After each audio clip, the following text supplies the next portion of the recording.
Assalamualaikum warahmatullahi wabarakatuh. Selamat pagi, salam sejahtera bagi kita semua. Selamat berjumpa lagi dalam seri belajar akuntansi mudah menyenangkan. Hari ini yang akan kita bahas adalah tentang mekanisme debit kredit. Kalau kemarin kita sudah mempelajari di video yang lalu bahwa ada transaksi ya, kemudian mana yang terkait dengan persamaan dasar akuntansi, apakah dia nanti berpengaruh ke aset atau ke liabilitas atau ke ekuitas atau hanya pergantian nama di aset tadi. Nah, sekarang kita lanjutkan dengan debit kredit. Saya mengingatkan lagi ada yang namanya laporan posisi keuangan. Ya, laporan posisi keuangan kalau saya buat seperti ini, Statement of Financial Position atau laporan posisi keuangan.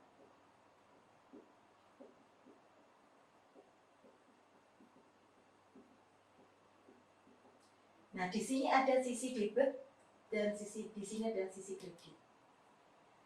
Ya, kalau kita buat di sini debit, ini kredit, begitu ya. Kita bayangkan ini namanya, kita nama ini yang di sini itu namanya debit, yang di sini namanya kredit. Ya. Maka kalau di sini tempatnya aset, kita tahu aset di sini ya, maka aset ini rumahnya ada di debit. Sedangkan yang di kredit itu adalah liabilitas dan ekuitas. Iya, jadi kalau saya buat rumah, maka rumahnya aset itu ada di debit, rumahnya liabilitas dan ekuitas ada di kredit.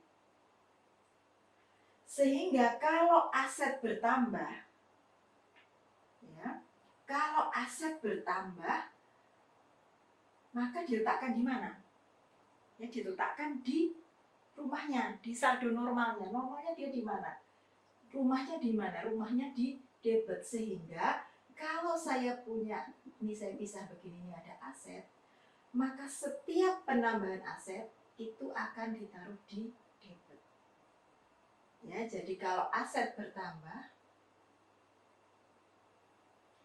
maka letaknya di debit. Kebalikannya, kalau aset berkurang, berarti letaknya di kredit. Ini beda dengan liabilitas dan ekuitas. Nah, kita lihat sekarang. Kalau ini rumah aslinya dia di kredit, maka setiap penambahan, ini ada liabilitas mau nambah, maka nambahnya akan diletakkan di kredit karena rumahnya di kredit. Ya, jadi di sini seandainya ada liabilitas,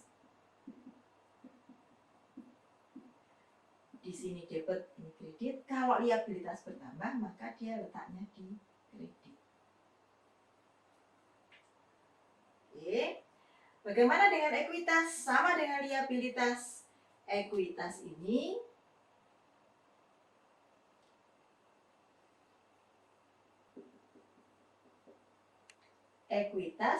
letaknya di kredit. Ya, berarti kalau ada penambahan dia ditaruh di kredit.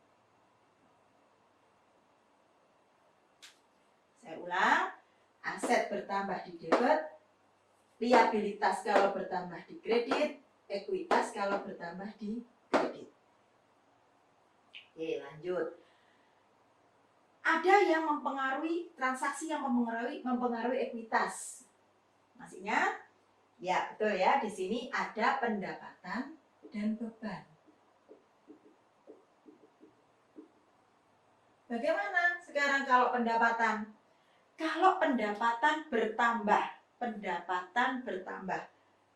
Jadi kalau di sini kita masih ingat ekuitas itu akan dipengaruhi oleh pendapatan, dipengaruhi oleh beban. Kalau pendapatan itu akan menambah ekuitas, ya, pendapatan akan menambah, sedangkan beban akan mengurangi ekuitas. Sekarang pertanyaan saya, kalau pendapatan bertambah, maka yang bertambah adalah ekuitas. Padahal kalau ekuitas kalau bertambah itu di kredit. Sehingga setiap peningkatan pendapatan maka letaknya di kredit. ini seringkali dibingungkan oleh penambahan aset kas. Ya, kita tahu bahwa pendapatan itu tidak selalu kas. Kas itu tidak sama dengan pendapatan, tidak selalu sama dengan pendapatan. Contoh, kalau pendapatannya kredit, maka pendapatannya bertambah tapi kasnya tidak bertambah. Karena masih belum dibayar. Ya, belum menerima uang. Tapi sudah diakui pendapatan. Maka kita mengakui pendapatan bertambah meskipun kasnya belum bertambah. Ya, karena kita menganut accrual basis, di mana pendapatan dan beban itu diakui meskipun uangnya belum diterima atau uangnya belum dibayar. Ya, jadi ingat ini pendapatan itu tidak sama dengan kas, ya. Dan di sini pendapatan menambah ekuitas. Semua yang menambah ekuitas ditaruh di kredit. Bagaimana dengan posisi beban?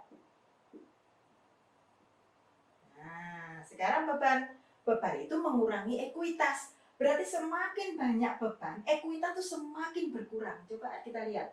Kalau bertambah di kredit, nah, kalau berkurang di mana? Ya, kalau berkurang di debit. Ya, setiap berkurang di, nah ini ya, saya tulis di sini berkurang. Ya, berkurang itu di debit. Berarti kalau beban semakin banyak, maka ekuitas akan semakin berkurang. Berarti di sini beban itu letaknya di debit, atau disebut saldo normal. Ya, saya ulangi, beban itu mengurangi ekuitas. Padahal ekuitas itu kalau berkurang di debit, semakin banyak pendapatan, ekuitas semakin berkurang.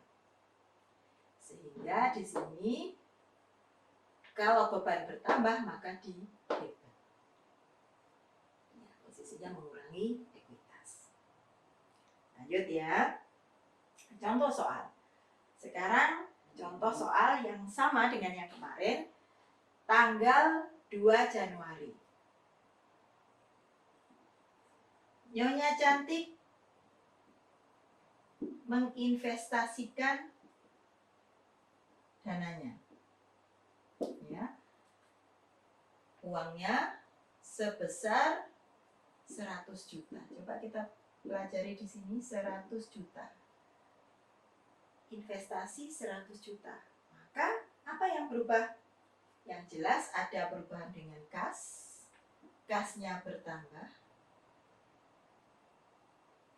Dan ya modal atau ekuitas ya, modal Nyonya Cantik bertambah. Kalau kas bertambah, maka